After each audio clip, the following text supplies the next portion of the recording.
ពេលខ្លះយើងប្រហែលជាអាចប្រើពាក្យថា have hot អស់កម្លាំងហើយអត់ដឹងបន្តដំណើរទៅដល់របៀបណាអត់ដឹងបន្តដំណើរដើម្បីអីម្ដងមកការសឹងតែបោះបង់ខ្លួនឯងចោល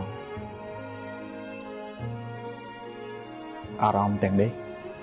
ឬក៏ស្ថានភាពបែបនេះចូលកលេចមើលរឿងទាំង3សិនទីមួយនៅពេលដែលយើងស្ថិតនៅក្នុងស្ថានភាពបែបហ្នឹងចូលកុំចាក់សោបិទទ្វារនៅក្នុងបន្ទប់ម្នាក់ឯងចូលគិតថាពិភពលោកនេះមិនមែនមានតែយើងម្នាក់ឯងទេដែលកំពុងតែជួបប្រទះបញ្ហាលំបាកសម្ពាធផ្នែកខាងផ្លូវចិត្តឬក៏ផ្លូវអារម្មណ៍បងប្អូននៅខាងក្រៅមួយចំនួនប្រហែលជាកំពុងតែជួបប្រទះដូចយើងដែរ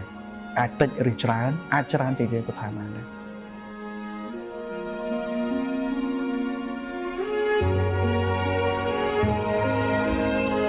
Yes អត់ចេះទេខ្ញុំ no ហើយ Yes Yes Yes Yes Yes អត់ចេះទេខ្ញុំ no ហើយ Yes Yes Yes